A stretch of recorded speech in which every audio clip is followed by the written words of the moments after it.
स्थगन या reduction, reduction, phenomenology, phenomenology में अपचयन या रिडक्शन एडमंड हुसर्ल की दार्शनिक पद्धति का सबसे केंद्रीय और महत्वपूर्ण उपकरण है। यह वह पूरी प्रक्रिया है जिसके माध्यम से एक दार्शनिक हमारे रोजमर्रा के सामान्य दृष्टिकोण, प्राकृतिक दृष्टिकोण से बाहर निकलकर शुद्ध चेतना, प्योर कॉन्शियसनेस और सार, एसेंस तक पहुंचता है।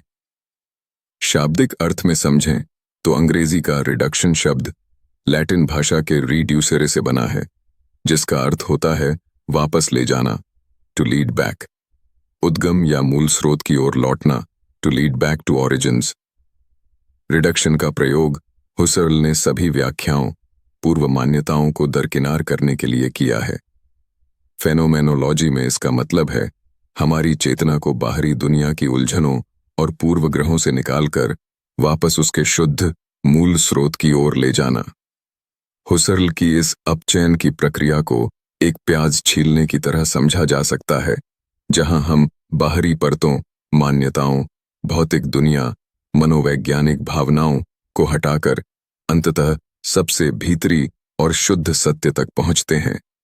इस पूरी प्रक्रिया को मुख्य रूप से 3 चरणों या प्रकारों में विभाजित किया जाता है।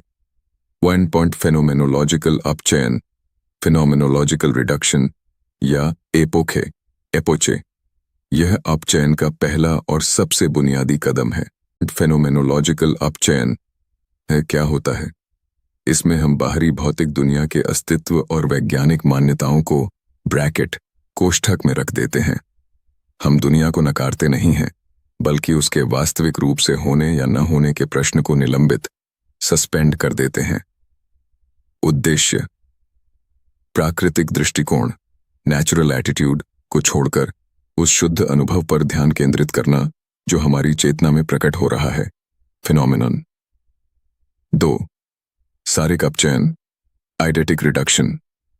एपोखे के बाद हम जो शुद्ध अनुभव प्राप्त करते हैं, उसमें से सार खोजने की प्रक्रिया सारिक अपचयन कहलाती है। आइडेटिक रिडक्शन में क्या होता है? इसमें हम काल्पनिक विविधता, इमेजिनेटिव वेरिएशन की विधि का उपयोग करते हैं। हम किसी अनुभव या वस्तु के बाहरी, परिवर्तनशील, आकस्मिक गुणों को हटा देते हैं। उद्देश्य: किसी विशिष्ट तथ्य, फैक्ट से ऊपर उठकर उसके सार्वभौमिक सार, ईडोस या एसेंस तक पहुंचना, विचार तक पहुंचना। 3.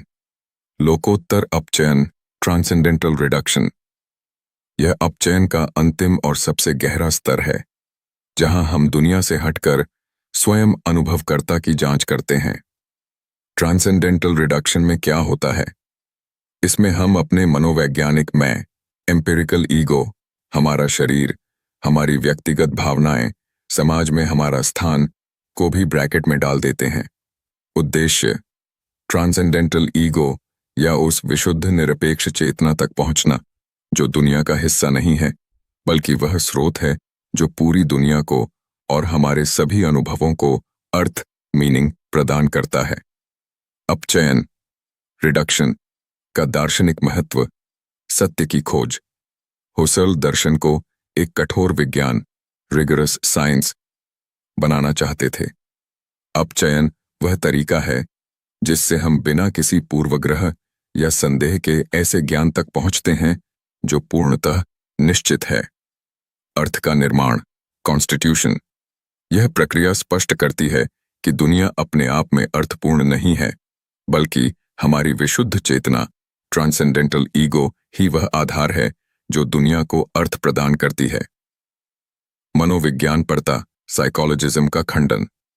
अपचयन यह सिद्ध करता है कि दार्शनिक सत्य केवल हमारे दिमाग की मनोवैज्ञानिक अवस्थाएं नहीं हैं, बल्कि वे शुद्ध, सार्वभौमिक चेतना के विषय हैं।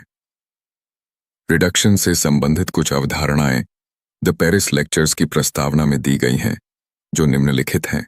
दार्शनिक रिडक्शन, फिलोसॉफिकल रिडक्शन। इसके अंतर्गत यह कहा गया है कि हमारे दृष्टिकोण में जो भी दार्शनिक सिद्धांत अंतर्निहित हैं या पूर्व मान्यता के रूप में हैं, उनसे हमें दूर रहना है। वैज्ञानिक रिडक्शन, साइंटिफिक रिडक्शन। हमारे दैनिक अनुभवों और वैज्ञानिक प्रत्यक्षों को प्रभावित करने वाले वैज्ञानिक दृष्टिकोण का रिडक्शन करना होगा। फेनोमेनोलॉजी की रिडक्शन, या फेनोमेनोलॉजिकीय एपोखे, फिनोमेनोलॉजिकल रिडक्शन और फिनोमेनोलॉजिकल इपोखे। इसके अंतर्गत हम विचारणीय वस्तुगत सत्ता के अस्तित्व में विश्वास को स्थगित करते हैं। यह अन्य रिडक्शनों की अपेक्षा अधिक विकसित रूप में है। इस रिडक्शन के द्वारा निरीक्षणात्मक वस्तु की सत्ता में विश्वास को स्थगित किया जाता है। इडेटिक रिडक्शन, इरेडिक रिडक्शन। इसमें विशेषों से संबंधित समस्त धारणाओं का त्याग करके केवल सारतत्व, एसेंसेस का ग्रहण किया जाता है। फेनोमेनोलॉजी में सार या आइडेटिक संप्रत्यय से तात्पर्य वस्तुओं या घटनाओं के मूलभूत अपरिवर्तनीय तत्व से है, जो व्यक्तिगत उदाहरणों से परे सार्वभौमिक रूप या संरचना को दर्शाता है। यह हुसरल की अवधारणा है, जहां इडेटिक रिडक्शन के माध्यम से चेतना विशिष्ट तथ्यों को ब्रैकेट करके शुद्ध सार तक पहुंचती है। ग्रीक शब्द ईडोस का अर्थ होता है रूप, फॉर्म, आइडिया, प्रत्यय या सार या एसेंस। फेनोमेनोलॉजी में आइडेटिक का तात्पर्य किसी वस्तु या अनुभव की मूल प्रकृति या अनिवार्य विशेषताओं से है, जिसके बिना वह वस्तु वह नहीं रह सकती जो वह है। अतीन्द्रिय रिडक्शन, ट्रांसेंडेंटल रिडक्शन। जब हम चेतना से परे समस्त सत्ताओं को कोष्ठीकृत कर देते हैं, तब विशुद्ध अहं शेष रह जाता है। फेनोमेनोलॉजी में ईडेटिक रिडक्शन, ईडिक रिडक्शन क्या है? विस्तार से समझाइए। आइए फेनोमेनोलॉजी दार्शनिक पद्धति में सारिक अपचयन, ईडेटिक रिडक्शन इन फेनोमेनोलॉजी को समझने का प्रयास करें। एडमंड हुसर्ल के घटना क्रिया विज्ञान फेनोमेनोलॉजी में सारिक अपचयन वह प्रक्रिया या दार्शनिक विधि है जिसके द्वारा हम किसी वस्तु या अनुभव के आकस्मिक गुणों या परिवर्तनशील गुणों को अलग करके उसके शुद्ध सार, प्योर एसेंस या आइडोस को प्राप्त करते हैं। फेनोमेनोलॉजी पद्धति में सार या एसेंस का अर्थ क्या है, समझाइए। जब हुसर्ल सार की बात करते हैं तो उनका मतलब किसी विशिष्ट भौतिक वस्तु, फैक्ट से नहीं होता, बल्कि उस वस्तु के सार्वभौमिक विचार, यूनिवर्सल कॉन्सेप्ट से होता है। उदाहरण के लिए, दुनिया में लाखों अलग अलग प्रकार की कुर्सियां हैं, कोई लकड़ी की, कोई प्लास्टिक की, कोई लाल, कोई नीली, लेकिन इन सभी में एक कुर्सीपन, चेयरनेस का सार है जो उन सभी को कुर्सी बनाता है। यही सार, ईडोस, फेनोमेनोलॉजी के अध्ययन का मुख्य विषय है। फेनोमेनोलॉजी के इस चरण में विशेषों से संबंधित समस्त धारणाओं का त्याग करके केवल सारतत्व, एसेंसेस का ग्रहण किया जाता है। फेनोमेनोलॉजी में सार या आइडेटिक संप्रत्यय से तात्पर्य वस्तुओं या घटनाओं के मूलभूत अपरिवर्तनीय तत्व से है, जो व्यक्तिगत उदाहरणों से परे सार्वभौमिक रूप या संरचना को दर्शाता है। ईडेटिक रिडक्शन के माध्यम से चेतना विशिष्ट तथ्यों को ब्रैकेट करके शुद्ध सार तक पहुंचती है। ग्रीक शब्द ईडोस का अर्थ होता है रूप, फॉर्म, आइडिया, प्रत्यय या सार या एसेंस। फेनोमेनोलॉजी में आइडेटिक का तात्पर्य किसी वस्तु या अनुभव की मूल प्रकृति या अनिवार्य विशेषताओं से है, जिसके बिना वह वस्तु वह नहीं रह सकती जो वह है। कोष्ठकीकरण के बाद दार्शनिक किसी अनुभव के अनावश्यक विवरणों को हटाकर उसके मूल सार को खोजने का प्रयास करता है। ईडेटिक रिडक्शन में कल्पना द्वारा वस्तु की विशेषताओं को भिन्न भिन्न रूपों में बदलना शामिल है, ताकि जो तत्व अपरिहार्य रहें वे सार के रूप में उभरें।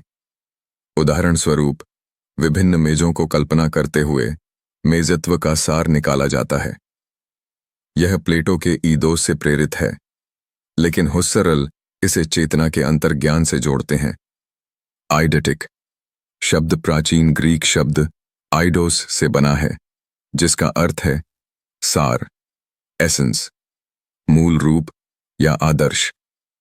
सार ग्रहण वह प्रक्रिया है जिसके द्वारा हम किसी वस्तु या अनुभव के बाहरी और अनावश्यक विवरणों को हटाकर उसके शुद्ध और सार्वभौमिक सार तक पहुंचते हैं। इपोखे, एपोचे या कोष्ठकीकरण के बाद एडमंड हुसर्ल की फेनोमेनोलॉजी पद्धति का अगला और सबसे महत्वपूर्ण कदम यही सार ग्रहण या एडेटिक रिडक्शन है। सारिक अपचयन या एडेटिक रिडक्शन क्या है? फेनोमेनोलॉजी के अंतर्गत यह वह दार्शनिक विधि है जिसके द्वारा हम भौतिक या व्यक्तिगत अनुभवों से ऊपर उठकर उनके शुद्ध सार एसेंस तक पहुंचते हैं। हुसर्ल के अनुसार फेनोमेनोलॉजी अनुभवजन्य तथ्यों एम्पिरिकल फैक्ट्स का विज्ञान नहीं है, बल्कि यह सार का विज्ञान आइडेटिक साइंस है। सारिक अपचयन की प्रक्रिया में हम विशिष्ट तथ्यों को किनारे कर देते हैं और केवल शुद्ध सार यूनिवर्सल एसेंस पर ध्यान केंद्रित करते हैं। सरल शब्दों में, यह किसी विशिष्ट तथ्य स्पेसिफिक फैक्ट से उसके सार्वभौमिक सत्य या प्रकृति यूनिवर्सल एसेंस तक पहुंचने की मानसिक यात्रा है। आइए दार्शनिक पद्धति के रूप में इस यात्रा पर चलते हैं, विशिष्ट से सार्वभौमिक की ओर, फ्रॉम पर्टिकुलर टू यूनिवर्सल।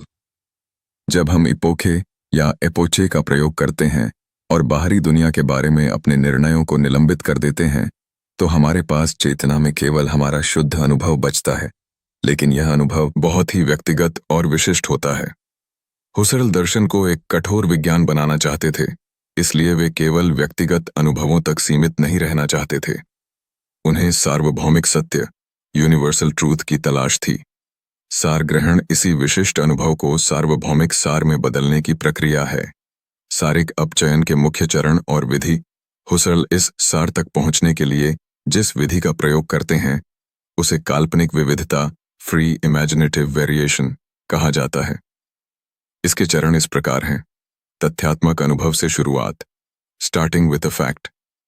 हम दुनिया की किसी भी विशिष्ट वस्तु या अनुभव से शुरुआत करते हैं, जैसे आपके सामने रखी एक 4 पैरों वाली लकड़ी की कुर्सी। काल्पनिक विविधता इमेजिनेटिव वेरिएशन। अब हम अपनी कल्पना में उस वस्तु के विभिन्न गुणों को मनमाने ढंग से बदलना शुरू करते हैं। हम सोचते हैं, क्या यह कुर्सी लोहे या प्लास्टिक की हो सकती है? क्या इसके 3 पैर हो सकते हैं? क्या यह लाल या नीली हो सकती है? कल्पना में मुक्त भिन्नता फ्री वेरिएशन इन इमेजिनेशन। सार ग्रहण की मुख्य तकनीक को हुसर्ल ने कल्पना में मुक्त भिन्नता कहा है। यह एक प्रकार का मानसिक प्रयोग है। आप अपनी चेतना में किसी वस्तु या अनुभव, जैसे एक मेज या ईर्ष्या की भावना की कल्पना करते हैं।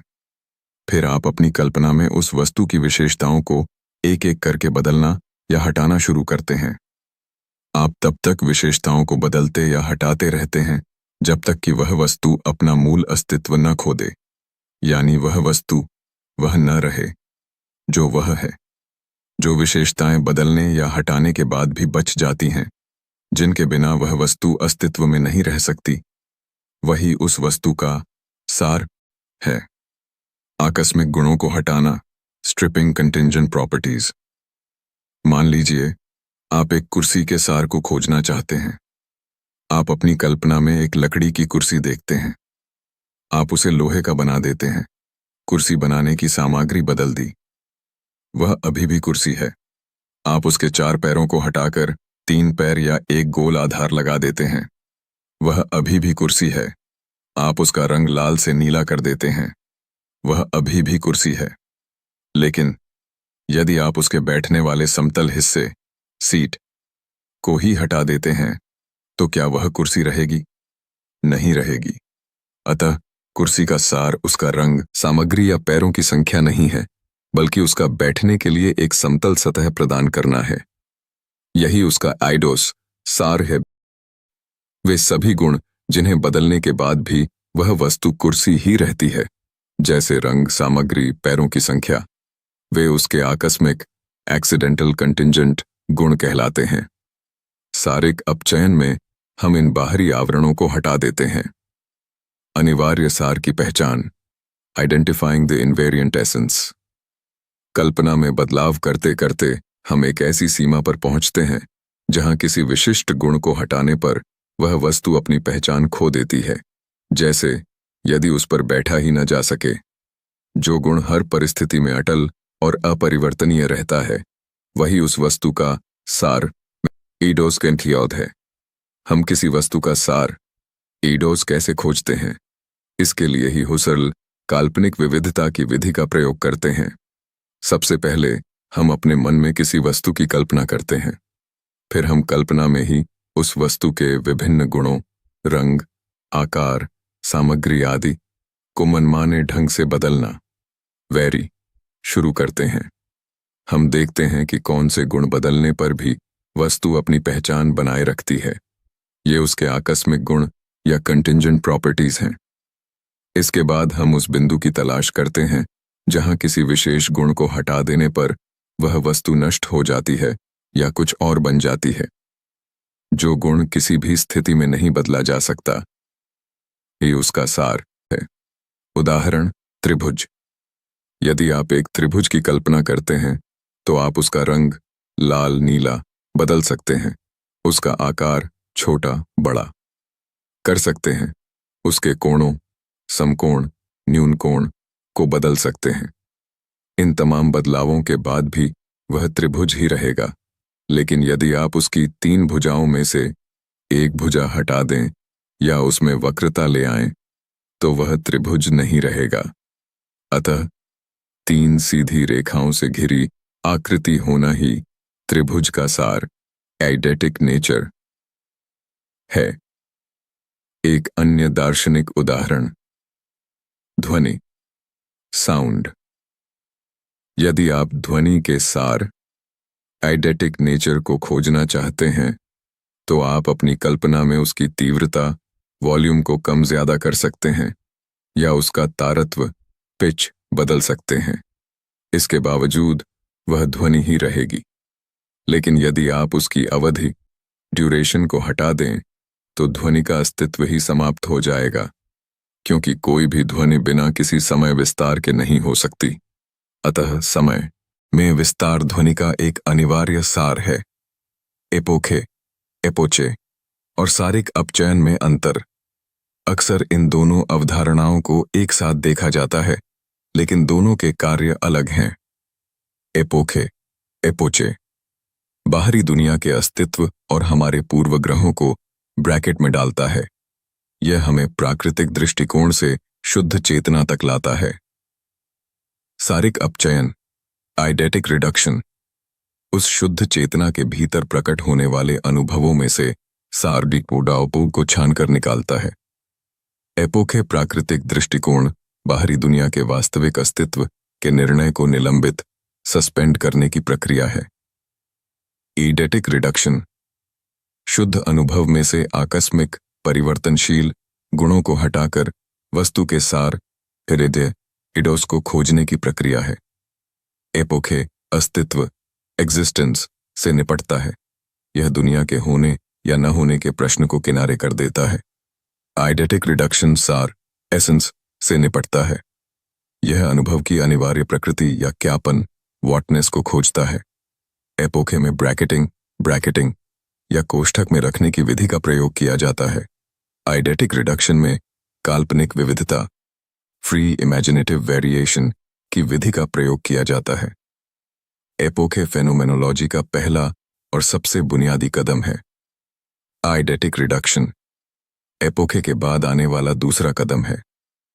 एपोखे का परिणाम शुद्ध चेतना और शुद्ध अनुभव, फिनोमेनॉन की प्राप्ति है। आइडेटिक रिडक्शन का परिणाम किसी वस्तु का सार्वभौमिक सत्य, यूनिवर्सल एसेंस प्राप्त करना है। एपोखे का प्रयोग, जब आप एक सेब को देखते हैं तो एपोखे की स्थिति में आप इस बात पर विचार करना बंद कर देते हैं कि यह सेब भौतिक रूप से वहां मौजूद है, यह कहां से आया है या विज्ञान इसके बारे में क्या कहता है। आप केवल अपनी चेतना में प्रकट होने वाले सेब के अनुभव पर ध्यान केंद्रित करते हैं। सारिक अपचयन का प्रयोग, अब जब आपके पास सेब का शुद्ध अनुभव है, आप अपनी कल्पना में इसके रंग, लाल से हरा, आकार, छोटा या बड़ा, और स्वाद को बदलना शुरू करते हैं। आप उन सभी गुणों को हटा देते हैं जिनके बिना भी वह एक फल ही रहेगा। अंततः आप उस सार, जैसे एक भौतिक, त्रिआयामी वस्तु जो स्थान घेरती है, तक पहुंचते हैं, जिसके बिना वह वस्तु अस्तित्व में ही नहीं रह सकती। एपोखे दुनिया को कोष्ठक में डालता है ताकि हम बिना किसी पूर्वग्रह के देख सकें, और सारिक अपचयन उस देखे गए अनुभव को छानता है ताकि हम उसके असली अर्थ सार को पकड़ सकें। फेनोमेनोलॉजी में सार ग्रहण का महत्व अनुभवजन्य से परे, बियॉन्ड द एम्पिरिकल। सार ग्रहण हमें केवल यह नहीं बताता कि चीजें कैसी दिखती हैं, बल्कि यह स्पष्ट करता है कि उनके होने के लिए क्या आवश्यक है। चेतना का अध्ययन। इसी तरह हुसर्ल ने मानवीय भावनाओं, यादों और विचारों के सार को समझने के लिए इस पद्धति का उपयोग किया। उदाहरण के लिए, स्मृति, मेमोरी का सार क्या है? इसका सार यह है कि यह हमेशा अतीत की ओर निर्देशित होती है। संक्षेप में, सार ग्रहण, ईडेटिक रिडक्शन, वह दार्शनिक छलनी है जो हमारे अनुभव से सभी आकस्मिक, एक्सीडेंटल और गैर जरूरी बातों को छानकर निकाल देती है, ताकि हमें किसी चीज का शुद्ध, अपरिवर्तनीय और आवश्यक सार प्राप्त हो सके। फेनोमेनोलॉजी में सार या एडेटिक का अर्थ है किसी वस्तु या चेतना के अनुभव से आकस्मिक, एक्सीडेंटल और परिवर्तनशील तथ्यों को हटाकर उसकी उस अटल, अपरिवर्तनीय और अनिवार्य प्रकृति, यूनिवर्सल एसेंस को पकड़ना, जो उसे उसका वास्तविक अर्थ प्रदान करती है।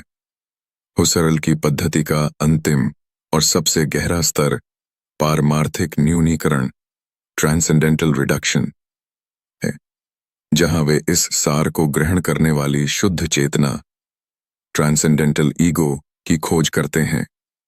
एपोखे, एपोचे और सारिक अपचयन, ईडेटिक रिडक्शन के बाद फेनोमेनोलॉजी की यात्रा का अंतिम और सबसे गहरा पड़ाव ट्रांसेंडेंटल रिडक्शन ही है।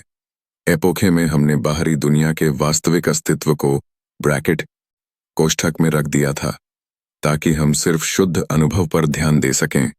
लेकिन अब सबसे बड़ा सवाल यह उठता है कि वह कौन है जो इस दुनिया का अनुभव कर रहा है।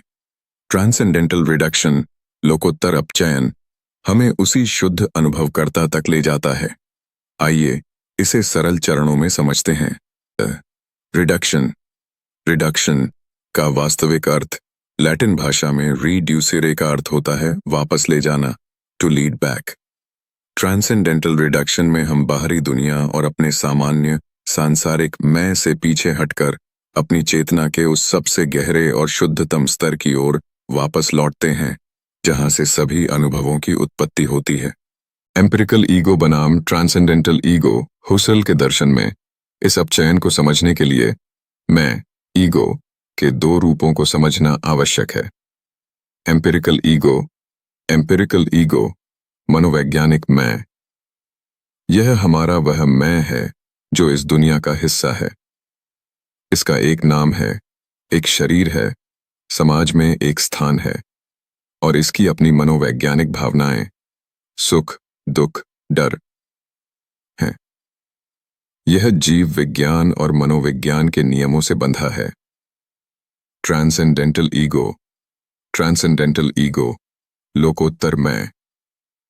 जब हम एपोखे के माध्यम से पूरी दुनिया, जिसमें हमारा अपना शरीर और मनोवैज्ञानिक मैं भी शामिल है, को ब्रैकेट में डाल देते हैं, तो जो शेष बचता है वह ट्रांसेंडेंटल ईगो है।